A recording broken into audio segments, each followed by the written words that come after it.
থেকেচামাৰি কথা নহয় আৰু কোনো কথাত ভাগ ল'ব নিদিয়ে, সন্মান নিদিয়ে, সেইলৈকে স্বামীক এৰি যোৱাৰ অধিকাৰ থাকে। গতিকে আজি এইচ আৰু কেঞ্চাৰতকৈ ভয়াৱহ বেমাৰ পৰকীয়া প্ৰেম। আপোনাৰ মিনি ষ্টেটমেণ্ট এটা মোলৈকে হোৱাটছএপত পঠিয়াই দিয়কচোন। হ'বলৈকে স্বামীৰ মিনি ষ্টেটমেণ্ট বিচাৰিছে অৰ্থনৈতিক দিশত। সংস্কাৰ থকা ঘৰৰ এজনী ছোৱালীয়ে স্বামীৰ কিমান ইনকাম সেইটো নিবিচাৰে।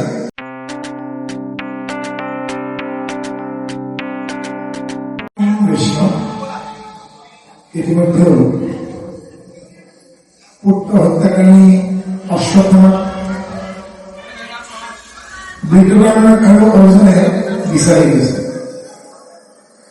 এটা পাহাৰৰ ভৰিত দুইফালৰ পৰা বিমানে ফলকাকে পেলাই অশ্বত্থামাক নিৰস্ত কৰি জব্দ কৰে আৰু চিকাৰী যেনেকে চিকাৰ কৰা পহুতি বান্ধি আনে তেনেকে হাত ভৰি চাৰিখন জগতেই বান্ধি আনি দ্ৰৌপদীৰ আগত পেলাই দিছে আৰু দ্ৰৌপদী তেতিয়া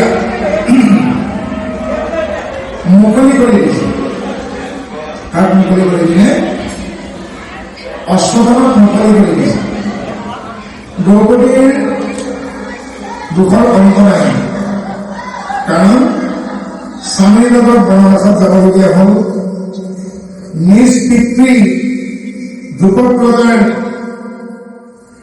যুদ্ধত মৃত্যু ঘটিল আৰু যি ঘৰত আশ্ৰয় লৈছিল এবছৰৰ কাৰণে অজ্ঞাতবাসত, সেই ৰজাৰ কোঁৱৰ অৰ্জুনৰ শহুৰ মানে বিয়ৈ উত্তৰৰ মৃত্যু ঘটিল।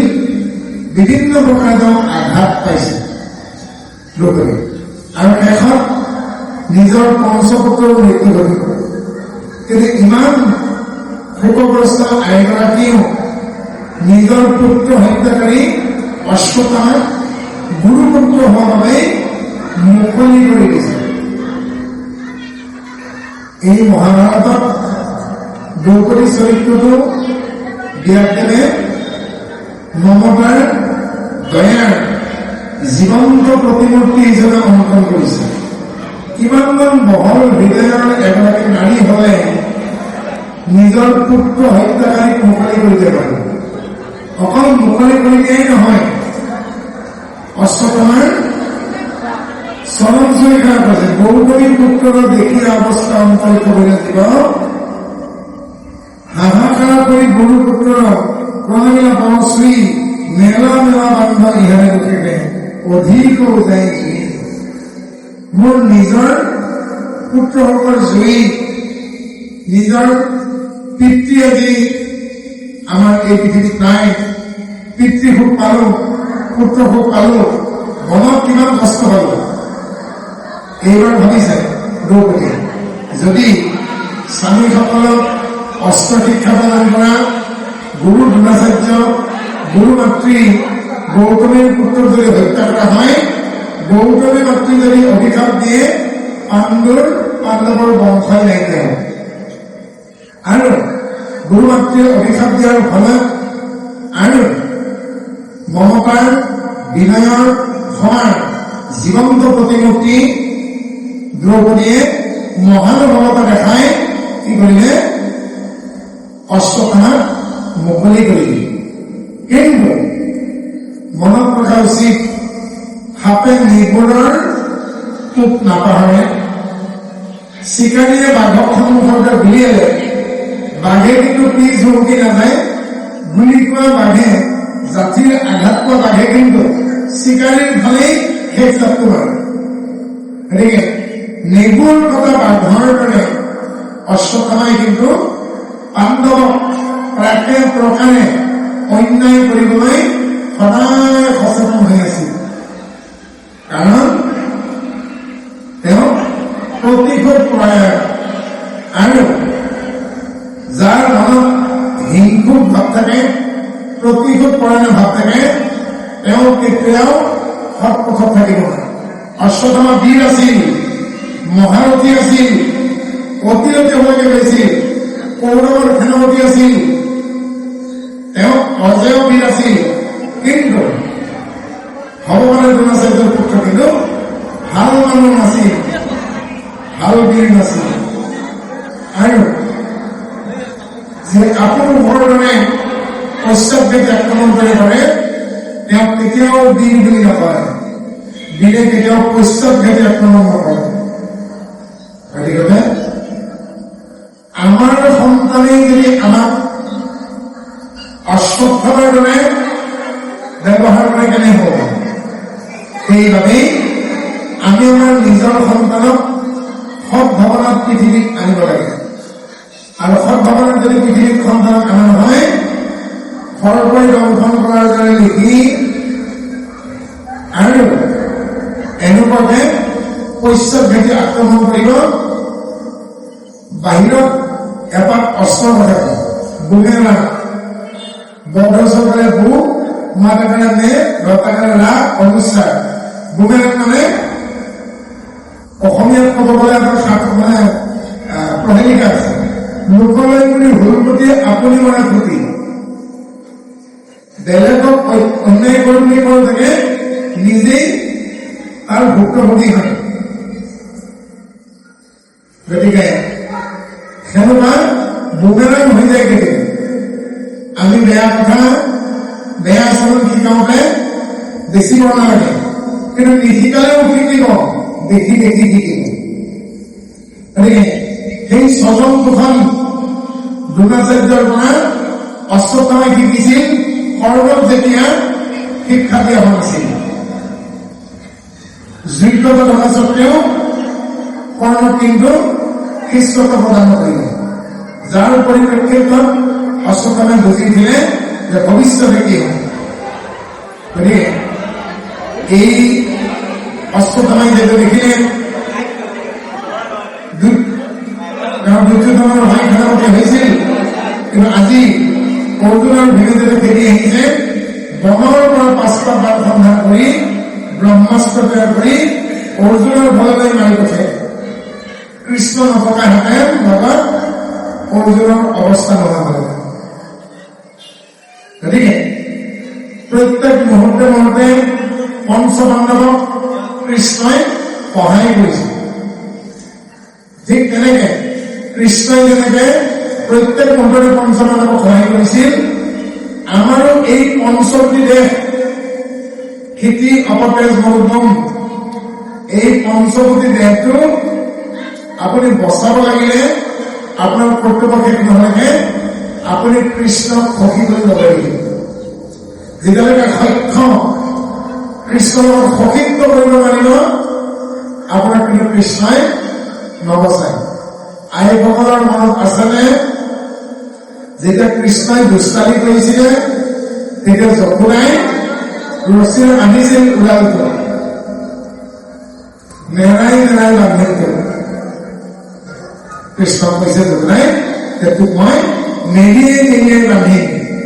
কিন্তু মেলি আহিছে কৃষ্ণ, যমুনাই কিন্তু গাঁঠি দিব পৰা নাই। তেতিয়া কৃষ্ণ যমুনাই সুধিছে, এই দুষ্ট ল'ৰা, তোক মই কিয় বান্ধিব পৰা নাই? কৃষ্ণই যেতিয়া যমুনাক কৈছেগে, হে মাতৃ, মোক তুমি বেছি বেছি আতি আছা, কিন্তু কিমান আঙুলি লাগিব, কিমান দীঘল লচি লাগিব তুমি জোখটো নাজানা। এপেচ এমেৰ খুলি দিয়াচোন। এমেৰ বা এপেচ খুলি দিওঁতে যমুনাই 4টামান গাঁঠি দিব পৰা হ'ল। কিন্তু পিছ কণ্ঠতে যমুনাই সুধিছে, ইমান ৰচি আনিছো, কুঁৱাৰ ৰচি আনিলো, ভূকণ্ঠ বাঘ, গৰুৰ ডিঙিৰ পঘা খুলি আনিলো, কিন্তু এক আঙুলি নহয় 3 আঙুলি নহয়, মাত্ৰ 2 আঙুলি আহিলে ছুটি হ'ল। এক আঙুলি নহয় 3 আঙুলি নহয়, 12 প্ৰতি 2 আঙুলি ছুটি হ'ল।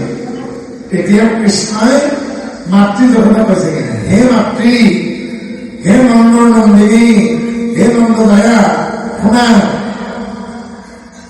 তোমাৰ মোৰ প্ৰতি সকলো হ'ল 2 বিধ কম হ'ল, দাস্য আৰু সতীত্ব। তুমি মোৰ লগত দায়িত্বশালী ভ্ৰমণী কৰিব পৰা নাই আৰু মই যে পৰমাত্মা তুমি যে আত্মা সেই বুলি তোমাৰ আত্মবোধ হোৱা নাই।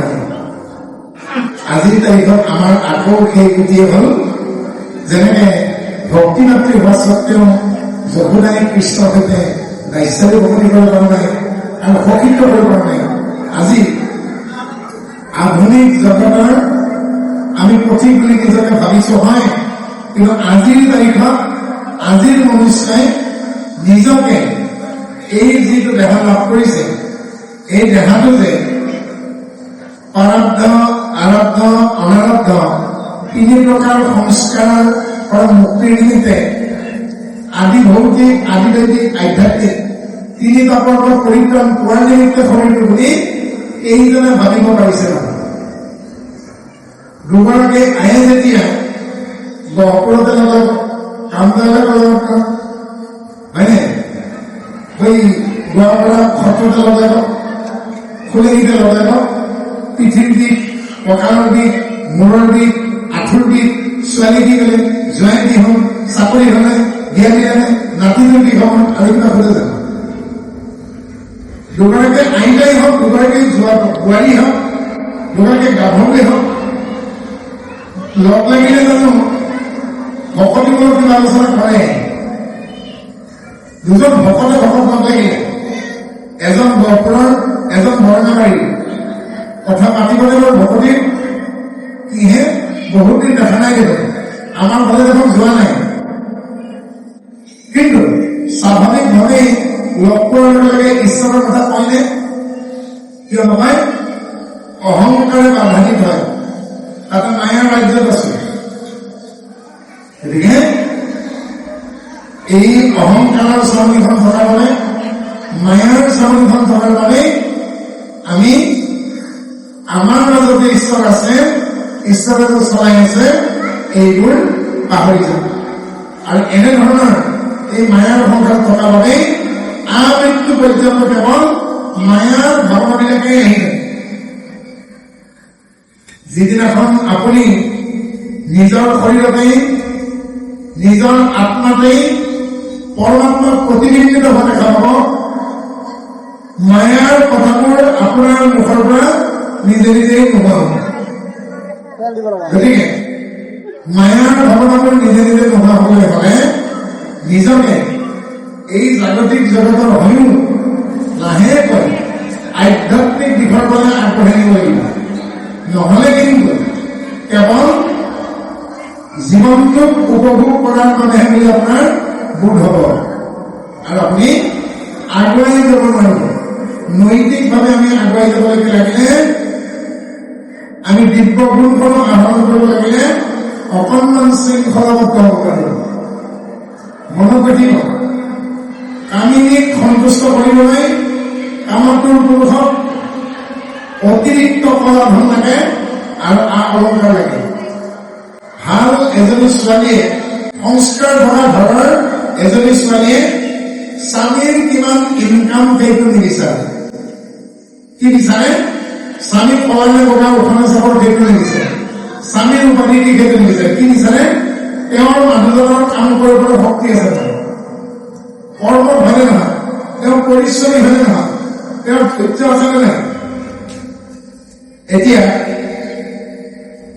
আপোনালোকৰ গহপুৰৰ কোনোবা ল'ৰা এটাই যদি বিশ্বনাথ চাৰিআলি লখিমপুৰৰ কোনো ল'ৰা এটাই যদি গুৱাহাটীত ধনী ঘৰৰ দুখীয়া ঘৰৰ ছোৱালী এজনী চাবলৈকে যায়, ছোৱালীজনী ল'ৰাটোৰ লগত কথা পাতিবলৈ চান্স দিয়া হ'ব, অভিভাৱকে কথা পাতিবলৈ সুযোগ দিব, কিন্তু ছোৱালীজনী তেতিয়া ক'ব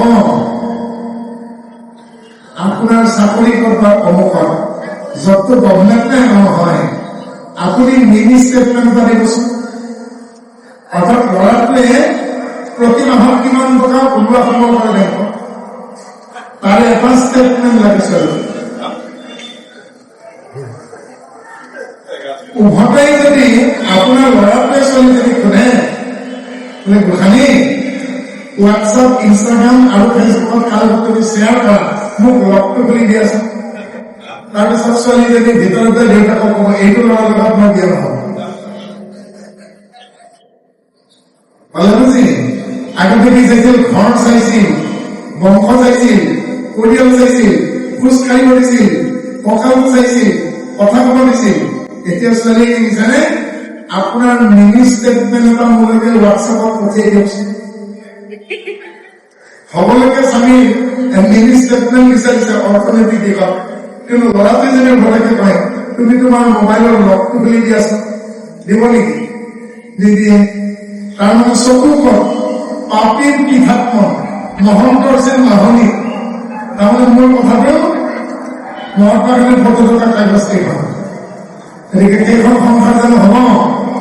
গতিকে অকল টকা কেন্দ্ৰিক, অৰ্থকেন্দ্ৰিক, বিত্তকেন্দ্ৰিক সংসাৰখনত কেতিয়াও আপুনি সুখী হ'ব নোৱাৰে। সুখী হবলৈ কেৱল টকাই যথেষ্ট নহয়। দাম্পত্য জীৱনত সুখী হবলৈকে দুইজনৰ মাজত আস্থা, ট্ৰাষ্ট, ভৰসা লাগিব। আৰু কি লাগিব? স্বচ্ছতা, আৰ পাৰ, কোনো ধৰণৰ লোকঘাত নচলিব। যিদিনাখনে লোকঘাত কৰিব সংসাৰ দাস কৰিব। গতিকে এখন ৰেল যেনেকে লাচিতখনে হওক বা ধনীপলখনে হওক, ধনীপলখন নাহৰখন পাবগে, লাচিতখন নৌখন চালে পাবগে, দুখন গুৱাহাটীৰ পৰা আহিব। ৰেলখন আহিবলৈ যাব লাগে, উজাই যাওক, ভটিয়াই যাওক, দুটা ৰেল লাইন লাগে। সংসাৰখন চলিবলৈ আস্থা আৰু স্বচ্ছতা নামৰ ৰেল লাইন দুটা লাগিব। আৰু যিখন সংসাৰত স্বামী স্ত্ৰীৰ মাজত ট্ৰাষ্ট এণ্ড ট্ৰান্সপাৰেঞ্চি, আস্থা আৰু ভৰসা নাই, টেবুল ভটিয়াই ক'ব পাৰিব লাগিব, মোৰ স্বামীয়ে তেনে কাম কৰিব নোৱাৰে, মই মৰিবলৈ বিশ্বাস কৰোঁ। চকু মুদি বিশ্বাস কৰিব লাগিব। সেই বিশ্বাস এগৰাকীক স্বামী দিব পাৰিব লাগিব। কোনে দিব পাৰে বাৰু? সেইজন স্বামী দিব পাৰে যিজন স্বামী ধনেশ পক্ষীৰ দৰে। ইংলিছত ধনেশ পক্ষী কি বুলি কয়? হৰ্ণবিল। মস্ত ডাঙৰ ঠোঁটটো যে অৰুণাচলত যে মিচিং মানুহবোৰে, আদিবোৰে, গালোৰে তেওঁলোকৰ মূৰৰ মুকুটটোত যে চৰাইৰ ঠোঁট এটা বুজি পায়, সেই ঠোঁটটোৰ নাম হ'ল ধনেশ পক্ষী। সেই ঠোঁটটো আছে। ধনেশ পক্ষী কেনেকুৱা জানে? একেলগে 10-12টা জাতত ফুলে। ডেকা ধনেশ পক্ষী ল'ৰাটোৱে গাভৰু ধনেশ পক্ষী এজনীৰ সন্মুখত মাৰ্বল গুটিৰ সমান ধুনীয়া মিঠা ফল এটা আনি থব। আৰু সেই ফলটো যদি গাভৰু ধনেশ পক্ষী যদি চুই দিয়ে, সিহঁতে চুৰ কৰে, গহীন বললৈকে গুচি যাব। আৰু তেওঁলোকে কি কৰিব? এটা গছৰ ফুল বিচাৰিব, তাত জোৰ পাতি পোৱালি কণী দিব, ডিম দিব, মাইকী যদি উমনি দিব। আৰু মতা ধনেশ পক্ষীকে বাহিৰৰ পৰা ফলবোৰ আনিব, খাদ্য বস্তু আনি মাইকী ধনেশ পক্ষীক দিব, বোকা মাটি আনি খুৰুমটো বন্ধ কৰি দিব, মাত্ৰ মহিলা ধনেশ পক্ষীকে ফুল ওলাব পাৰে। এদিন ডিম ফুটি পোৱালি ওলাব, পাখি গজিব, আনি আছে বাপেকে খাদ্য বস্তু, ঘৈণীয়েকৰ কাৰণেও আনিছে, ল'ৰা ছোৱালীক আনি আছে। ল'ৰা ছোৱালীকেইটা পাখি গজি এদিন উৰি গুচি যাব, খাদ্য আনি আছে, কাৰণ ইতিমধ্যে মাইকী ধনেশ পক্ষীজনীৰ পাখিবোৰ খুলি যায়। মাইকী ধনেশ পক্ষীজনীৰ নতুনকে পাখি নহলেগে, পাখি সমাজত উৰিব নোৱাৰিলেগে, মতা ধনেশ পক্ষীজনীৰ খাদ্য আনিয়েই দিয়ে, আনিয়েই দিয়ে। সি কিন্তু বেলেগ মহিলা ধনেশ পক্ষীৰ প্ৰেমত নপৰে। আৰু এদিন যেতিয়া আকৌ উৰিব পৰা হ'ব মাইকী ধনেশ পক্ষীটো, তেওঁলোকে এবছৰ বা 2 বছৰৰ কাৰণে ব্ৰেক দিব, সন্তান জন্ম নিদিয়ে। তেওঁলোকে অকণমান স্বাধীনভাৱে ঘূৰি ফুৰিব। পৃথিৱীৰ প্ৰত্যেকজন পুৰুষ যেতিয়া মতা ধনেশ পক্ষীটোৰ দৰে হ'ব, তেতিয়া ডিভৰ্চ নামৰ শব্দটো চাগে নোহোৱাই হ'ব। গতিকে আজি এইচ আৰু কেঞ্চাৰতকৈ ভয়াৱহ বেমাৰ পৰকীয়া প্ৰেম। গতিকে এগৰাকী পুৰুষে ঘৰত লক্ষ্মীখনক ভাগ্য থাকোঁতে জানো পৰমাণী বিচাৰি যাব, যেতিয়াই মাতক তিতা পাব, ব্যৱহাৰত কেঁহা পাব, হাতত তিতা পাব, মৰমত তিতা পাব, শ্ৰদ্ধাত কেঁহা পাব, সেই পুৰুষে পৰমাণী বিচাৰি যাব। সেইকাৰণে সত্য সত্য সকলোৰে সমান নাথাকে, উভতাকে।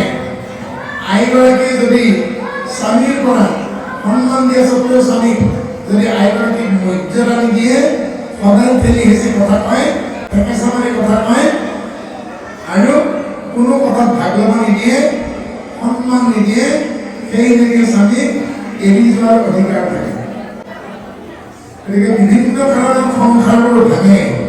আমি প্ৰায়ে ক'ৰবাত যাবলগীয়া হয়, নামঘৰৰ মাটিকালি কাৰণত, আৰু গ'লে আমি প্ৰায়ে গাভৰু ডেকা মানুহ নতুন নতুন সংসাৰ ভঙা দেখিছোঁ। গতিকে আগৰ সংসাৰবোৰত তেনেকৈ মানুহ নাছিল, সহ্য আছিল, ধৈৰ্য আছিল। আজিকালি প্ৰেমবোৰ শৰীৰ কেন্দ্ৰিক হ'ল, মনবোৰ মোবাইল কেন্দ্ৰিক হৈ গ'ল। মই এই সৰু যন্ত্ৰটোৰ নাম মিছা কথা কোৱা ৰাক্ষসী বুলি নাম দিছোঁ। যে মিথ্যাচাৰ ভাগি ৰাক্ষসী কিয় নাম দিছোঁ? দোকানত এটা ধুনীয়া মোবাইল দেখিলে ল'ৰা আৰু ছোৱালীৰ মনবোৰ হৰি নিয়ে, মোহিনীয়ে কিবৰ মনটো হৰি নিয়ে দিয়ে। আগতে পাহৰি নগ'লে ত্ৰিশূল পেলাই নিদিলেনে? গতিকে মই প্ৰথম খালি লিখিছোঁ দৰ্শন হায়তি প্ৰাণম, আৰু এটা স্ক্ৰীন চাইজৰ 5G মোবাইল এটা লিখি ধৰি পেলাই যেটা ভাল লাগি নাই কি লিখে স্পৰ্শৰ ভাবিজাম না এই মোবাইলটো কি নকৰা হেঁতেন, দৰকাৰ চুৰ কৰি হ'লেও এটা আইফোন লাগে, নহয় জানো? গতিকে আপোনাৰ গুৱাহাটীত পঢ়িব দিয়া ছোৱালীজনী আপুনি পইচা কেইটামান পঠিয়াইছে হোষ্টেলত থাকিবলৈ আৰু কলেজলৈ অহা যোৱা কৰিবলৈ আৰু খাদ্য খাবলৈ, কিন্তু আপুনি দিয়া পইচাখিনিৰে কিবাকে তাৰ মাহটো যায়। তাই ঘৰত ফোন কৰিবলৈকে ফোন এটা দিয়া হৈছে 10,000-12,000 টকা, কিন্তু পূজাৰ বন্ধত, বিহুৰ বন্ধত তাই বাথৰুমত যাওঁতে যেতিয়া মাকে ফোনটো ৰিং হওঁতে বেগটো খুলি চাওঁতে এটা আইফোন পায় 1.5 লাখ টকীয়া বা 2 লাখ টকীয়া, মাকে সুধিব লাগে মা যদি এই ফোনটোতো দেউতাৰে দিয়া আছিল, এই 2 লাখ টকীয়া ফোনটো তই কেনেকৈ পালি? বোলে মই সৰুকে কোম্পানী এটাতো কাম কৰোঁ। কোম্পানীটোত ইমান টকা পায়নে যে গুৱাহাটীত গেজেটেড অফিচাৰ এজনে আইফোন কিনিবলৈ সাহস নকৰে, কিন্তু আজি গুৱাহাটীলৈ যে 3 মাহতে ফোন এটা কিনিলে আইফোন 2 লাখ টকীয়া। এবাৰ সুধিব ছোৱালীজনী হোষ্টেলত থলে নহ'ব,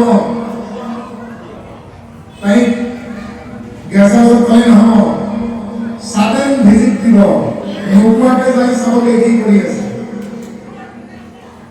গতিকে ল'ৰা-ছোৱালী বিদেশত থলে নহ'ব, চকু মুদি থ'ব পাৰিব যদি আপুনি আপোনাৰ ল'ৰাটোক ছোৱালীটোক গাভৰু হোৱাৰ সময়তে ছোৱালীজনীক ল'ৰাটো নাবালক হৈ থাকোঁতেই যদি গুৰু পৰিচয় কৰাই দিয়ে, আমাৰ গুৰু কোন, আমাৰ ভজনীদেৱ কি, আমাৰ জীৱনৰ লক্ষ্য কি, আমি কি কৰা উচিত, কাক সংগ ল'ম, কাক সহায় কৰিম, কাক এৰি চলিম, গুৰুকুল ব্যৱস্থা আছে।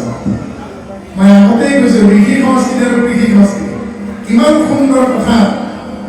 উদ্ধৱে গুৰু বৃহস্পতি খুলিছে, দেৱগুৰু বৃহস্পতি হ'ল উদ্ধৱৰ গুৰু, উদ্ধৱে দেৱগুৰু বৃহস্পতি খুলিছে।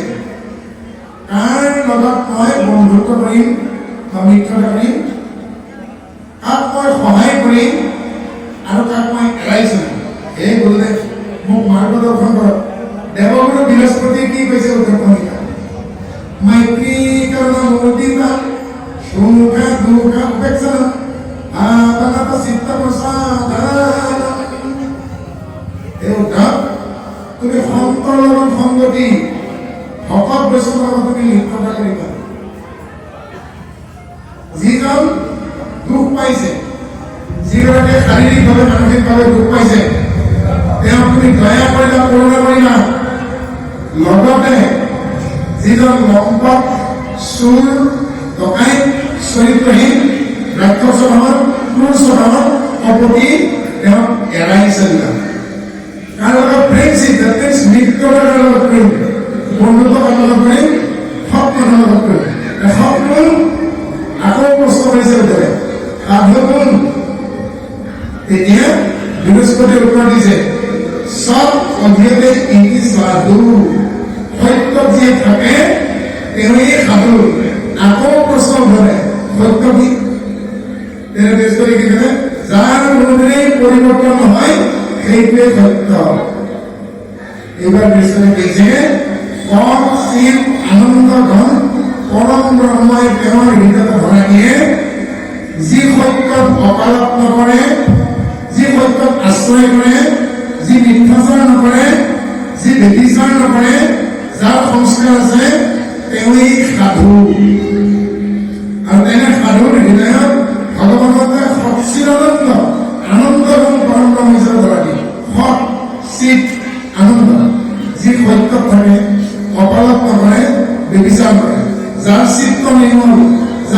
জগতৰ বৃত্তি নিয়ন্ত্ৰিত হৈছে।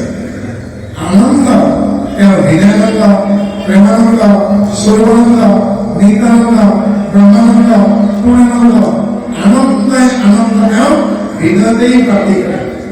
কাৰণ তেওঁ আশাত পৃথিৱী, আশাৰ ফালে মুক্তি তেওঁ নাথাকে। গতিকে আমাৰ দেৱগুৰু বৃহস্পতিয়ে উদ্ধৱক কোৱা চলালে এই কথাখিনি উদ্ধৱ সংগীতা পঢ়ে। মৈত্ৰী কৰুণা গীতা সুখ দুখ উপেক্ষানম ভাৱনাবচিত প্ৰচাৰণম। সকলৰ লগত সংগতি,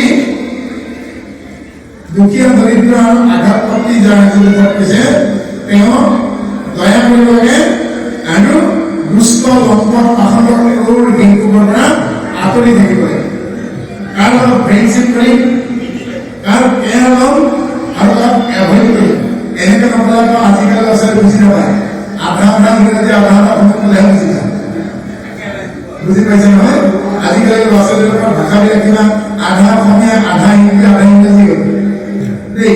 গতিকে উদ্ধৱক মানি আমাৰ ল'ৰা ছোৱালীক আমি শিকাব লাগিব কাৰ লগত বন্ধুত্ব কৰিব। প্ৰথম কথা হ'ল পিতৃ আৰু মাতৃৰ কৰ্তব্য। যেতিয়া বুদ্ধ পৃষ্ঠ হৈ লাগিব তেতিয়া সন্তানৰ লগত শিশুৰ দৰে ব্যৱহাৰ, নাবালকৰ দৰে যেতিয়া স্বাভাৱিক হ'ব, ল'ৰাটোক ভাতৃৰ দৰে ব্যৱহাৰ, ছোৱালীজনী ভনীৰ দৰে ব্যৱহাৰ। ল'ৰাটোৱে যেতিয়া বিয়া কৰাবৰ উপযুক্ত হ'ব 25 বছৰ 27 বছৰ, ছোৱালীজনী যেতিয়া 23-24 বছৰ ডিগ্ৰী কমপ্লিটত মাষ্টাৰ ডিগ্ৰী কৰি আছে, বিয়াৰ সময় এম এ পঢ়াৰ আগত বা এম এ পাছত বিয়া হয় ছোৱালী। এতিয়া ছোৱালীজনীৰ লগত সখীৰ দৰে, ল'ৰাটোৰ লগত সখাৰ দৰে ব্যৱহাৰ কৰিব লাগিব। বিয়া কৰাৰ সময়ত সেই LP স্কুলত তোক চৰিয়াত, তোক পিটিম, তোক মাৰিম, এনেধৰণৰ ব্যৱহাৰে শুনি সন্তানটোক সৎ পথত আনিব নোৱাৰিব। তামোল গছ, নাৰিকল গছ, চাউল গছ, তাল গছ বাঢ়ি গৈ থাকে, বগুড়াবোৰ তললৈ পৰি থাকে, এটা ঘাট হৈ যায়। আমাৰ জীৱনৰ বয়সবোৰ বাঢ়ি যোৱা নাই জানো? দৈহিক বয়সবোৰ বাঢ়ি যোৱাৰ লগে লগে ছোৱালীহঁতৰ কাপোৰবোৰ যেনেকৈ দীঘল হৈ যায়, আজিকালি ল'ৰা ছোৱালী যেনেকৈ চুৰি আৰু দাড়িবোৰ দীঘল হৈ যায়, ভকতৰ ল'ৰাই দাড়ি চুৰি দিবলৈ টান পায়। যদিও ভকতৰ কেউৰীয়ে ভকতৰ দেখা হয়, ভকতৰ কেউৰীয়ে ভকতৰহে দাড়ি চুৰি লয়। আজিকালি এনেকুৱা হোৱা নাই জানো? গতিকে কি কাৰণে ৰাখিছে এইটো তেওঁলোকে জানে। কাৰণ যেতিয়া ৰোগ হ'ব, এক্সিডেণ্ট হ'ব, চিকিৎসকৰ তাত নিব, ডক্টৰৰ তাত নিব, হস্পিটেলত নিব, ইমাৰ্জেঞ্চি ডিপাৰ্টমেণ্টত নিব, অপাৰেশ্যন থিয়েটাৰত সোমাই দিব, তেতিয়া কিন্তু সেই ৰোগীজনক, পেচেণ্টজনক আঘাত পোৱা মানুহজনক ভকত বনাই ল'ব ডাক্তৰে। অৰ্থাৎ এডাল চুৰিও যদি অপাৰেশ্যনৰ সময়ত ঘাট লাগি যায়, চেফটি হ'ব। আইভকত চুৰি কেপ্টেইন আনিব, ভকতত হ'লেও কেপ্টেইন আনিব, গাড়ী ঘূৰাই দিব, হাইজিন কৰি ল'ব। গতিকে মই বাৰে কৈছো, 5 বছৰীয়া ল'ৰাটোক 5 বছৰীয়া ছোৱালীজনীক যেনেকে ব্যৱহাৰ কৰিছে, সেই ব্যৱহাৰ বিয়া কৰিবলগীয়া ল'ৰাটো বিয়া দিবলগীয়া ছোৱালীজনীৰ লগত কেনে ব্যৱহাৰ নকৰিব। কাৰণ আপুনি লাজ কৰিব। মোৰ শ্ৰীমতীয়ে ছোৱালীজনী গালি পাৰিছিল। পৰহিৰ পৰীক্ষা কাৰ ফোন আহি আছে বাৰে ৰাতি 9 বজাত সৰু ছোৱালীজনীৰ ফোনত ফোন আহি আছে, খং উঠিব। তেতিয়া ছোৱালীজনীয়ে কৈছেগে, নয়নৰ ফোন আহি আছে, আপুনি বেয়া পাই লাভ নাই, তাৰ লগতে নয়। সিও যে আৰু দুখৰ ছোৱালীক এই ৰাতি ডিষ্টাৰ্ব কৰে নেকি? 6 মাহ পিছত আমি সেই ল'ৰাটোৰ লগতে বিয়া দিবলগীয়া হ'ল ছোৱালীজনী। আৰু এতিয়া এমাহ পাছত বিয়া হোৱা এমাহ হ'ল, ঘৰলৈকে ছোৱালী আহিছে, ঘৰৰ ছোৱালী ঘৰলৈকে। আমাৰ ঘৰতে থাকি এনে পৰীক্ষা দিব। এতিয়া মাকে ছোৱালী সুধিছে, পৰহি নয়নে ফোন এটা কৰা নাই নেকি আজি দিনটো? 6 মাহ আগত ছোৱালীজনী গালি পাৰিছে, ৰাতি 9টা বজাত কাৰ ফোন আহিছে বাৰু? এতিয়া বিয়াৰ পাছত জোঁৱায়ে জীয়েকক ফোন কৰা নাই, মই একো কোৱা নাই। আমাৰ মাকে ছোৱালীক ফোন কৰি কৈছে, কি হ'ল 3 দিন হ'ল আজিলৈকে এই 3 দিনত মই ফোন এটাই কৰা দেখা নহয়নে? এই পাহৰি গ'ল নেকি যে মাকৰ ঘৰত আছে এই 6 মাহ আগৰ কেইজনী 6 মাহ পিছত কেইজনী গতিকে বিয়াৰ আগত হ'বলগীয়া জয়দেৱ কি কৈছিল বিয়াৰ পাছত জয়দেৱ এই কথা কৈ হ'ব নেকি পলাই জনা ছোৱালীজনী যেতিয়া বিহুত মাক দেউতাকৰ ঘৰলৈকে আহে তেতিয়া ছোৱালীজনী ঘৰলৈ সোমাই আহে ছোৱালীটো লাজতে গেটৰ বাহিৰত জপনা বাহিৰত দি দিলে তেতিয়া ছোৱালীজনী ক'লে নয়ন ক'ত বাজত ৰৈ আছে বোলে সোমাই কিয় হয় লাজ পাইছে তেতিয়া বাপেকে কি ক'ব ছোৱালী চুৰ কৰিব সময়ত লাজ লগা নাছিল এতিয়া সৰুতে খাই কৰিবলৈ লাজ লাগে দুই টুকুৰা নকৰোঁ সোমাই আহিব কেনে আৰু ছোৱালী পলোৱা নিজৰ টুকুৰা বুলি গৈছিল গতিকে ছোৱালীজনী যেতিয়া হ'লেই এতিয়া সংগ্ৰাম কমিলে নকমে এনেই কমিব কাৰণ বৰষুণ অহাৰ আগতে মেঘে অলপমান গৰজন কৰে নহয় জানো প্ৰথমতে গৰজন কৰে তাৰপিছতে বৰষুণ কৰে গতিকে এদিন সকলো ধৰণৰ হয় গতিকে বিয়াৰ আগৰ ল'ৰাটো বিয়াৰ পিছত ল'ৰা হ'ব নহয় জানো গতিকে সকলো সময়তে একে ব্যৱহাৰ নহয় যদি কিবা কাৰণত স্বামীৰ খুব খং উঠি আছে আইগৰাকীয়ে খং কৰি কথা ক'লে হ'ব নেকি আইগৰাকীয়ে দৰকাৰ স্বাৰ্থতে দেৰিকে দিয়ক লাহেকে কথা দিয়ক মনে মনে থাকক আইগৰাকীয়ে মনে মনে থাকিলে কি হ'বনে বাপগৰাকী কি জানো বাৰু লোহাৰ শ্ৰেণী এটা আৰু উত্তপ্ত লোহাৰ এডাল উত্তপ্ত লোহা আমি ঠাণ্ডা লোহাডাল কাটি গৰম লোহাডাল গৰম লোহাৰি দিব নাকাটে কমাৰ খালি দেখিব ঠাণ্ডা হাতুৰিয়ে পাৰি গৰম লোহাৰ ৰঙা লোহাডালত পিটে আৰু গৰম লোহাডাল কটাৰী ডালত উঠাৰ হৈ যায় কিন্তু গৰম লোহাৰ কেইটা নাই ঠাণ্ডা লোহাৰ হাতুৰি দিয়ে ঠাণ্ডা লোহাৰ শ্ৰেণী কৰে লোহাৰ ভিতৰত কটা হৈছে বাপগৰাকী গৰম হৈছে স্বামীগৰাকী খুব খং উঠি আছে আইগৰাকী এই ঠাণ্ডা লোহাৰ হাতুৰিটোৰ দৰে হ'ব লাগিব তেতিয়াহে দুইজনে যদি ৰঙা লোহা হৈ থাকে নহ'ব আৰু মনত ৰাখিব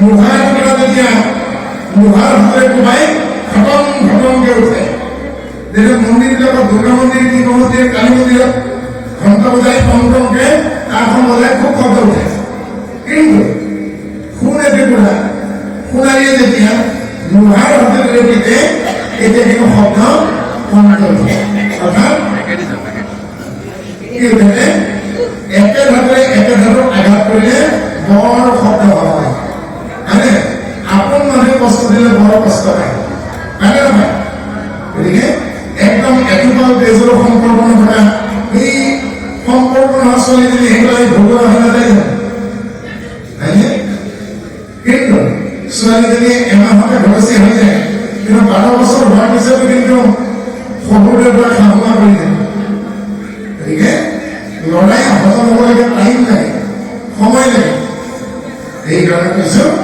এইখন সংসাৰত যাম যাব লাগিব খাব থাকিব লাগিব মিলিব পাৰিব লাগিব মিলাব পাৰিব লাগিব ডাঙৰ কথা হ'ল সংস্কাৰ গতিকে সংস্কাৰ হ'ল যেন এজোপা গছৰ গুৰিৰ মাটি মনত ৰাখিব গছৰ গুৰিত পানী ঢালিলেই নহ'ব গছৰ শিপাই মাটিত খামুচিছে লাগে অৰ্থাৎ আপুনি দিয়া সংস্কাৰ আপোনাৰ ল'ৰা ছোৱালী লৈছে গতিকে আপুনি দিয়া সংস্কাৰ আপোনাৰ ল'ৰা ছোৱালী হ'লে এনেকে গভীৰ মাটিত লেগে থকা শিপা সেই গছডাল বাগৰি নপৰে আৰু যি শিপাই গছৰ গুৰিৰ মাটিত খামুচি ৰাখিব নোৱাৰে আৰু যিজোপা গছ নদীৰ পাৰত সেই ভাঙি পৰে সেইকাৰণে কি বুলি কৈছে তাকে মনে উৰুলি ভঙা মনে পদূলি ভঙা মনে অলপ পানীৰ মাছ আৰু মনে নদীৰ ফুলৰ গাছ মনে উৰুলি ভঙা এই চাৰিআলি চকত তাকৰ চকতে বৰফুটা বুলি ভাবে উৰুলি ভঙা মনে পদূলি ভঙা যে বেলেগ কাম নাই পদূলিয়ে পদূলিয়ে শুনি গ'লে কাৰ ওপৰত কি হ'ব মনে অলপ পানীৰ মাছ খৰালি কালত যেতিয়া পুখুৰীৰ পানী কমি যায় মাছকেইটা যি অৱস্থা আৰু আমাৰ অসমত যিকেইজন বুঢ়া মানুহ আছে একে অৱস্থা লোহাৰ জলত সূৰ্যৰ তাপক কমাই মোহ ছয় পাৰ তুমি মোহৰ দুখৰে দেখে পাৰ খাল বিলবিলাকত পানী কমি গ'লে মাছমৰীয়াবিলাকে যেনেকে এনেই মাছবোৰ ধৰিব পাৰে বয়স বাঢ়ি গ'ল চকুৰ দৃষ্টি কমি গ'ল কাণেৰে কম শুনা হ'ল ভোক কমি গ'ল নাকেৰে গোন্ধ নাপায় কি হ'লগে কোনদিনাখন জনে চৰিয়াই ঢুকিয়াই নিয়ে আহি যায় আলে যাৰ কেইদিনমানৰ ঘৰত আলে জিবা ভাল জীয়াই থকাতকৈ বোলে আৰু নথকাই ভাল হয়নে গতিকে সময় থাকোঁতেই আপোনালোকে কি কৰক কৰিবলগীয়া কামখিনি কৰক আৰু সংস্কাৰ দিলেই নহ'ব সংস্কাৰ যদি লাগিছে নে নাই চাওক ছোৱালীজনীক টেবলেট দিছে ডক্টৰে আপুনি খাবলৈকে ক'লে তাই খাইছো বুলি কৈ পেলাই ডাষ্টবিনত টেবলেটটো পেলাই দিয়া নাইতো আপোনাৰ গাভৰু ছোৱালীজনীয়ে ডেকালতে কি খাইছে তাৰে অলপ চকু নজৰ ৰাখিব টেবলেটটো খাইছো বুলি কৈ খাই দিব পাৰে গতিকে চকুৰ সন্মুখত কিছুমান কাম কৰিব লাগিব গতিকে সংস্কাৰটো ধৰিবৰ কাৰণে অশ্বসমান এই বস্তু কিন্তু যিকি নহওক দ্ৰৌপদীয়ে যি কাম কৰিলে যি মহানুভৱতা দেখুৱালে পুত্ৰ হত্যাকাৰী অশ্বত্থামা কৰিলে তাকে কৈছে দ্ৰৌপদীৰ ভেলাত সদায় হৃদয়ত দেশীয় যত হ'ব সাধু সাধু সতী সৈন্য সৈন্যমতী বুলি খবৰ প্ৰথম কথা কিমতে ভকতি কৰিব তোমাত হৰি হৰি হৰি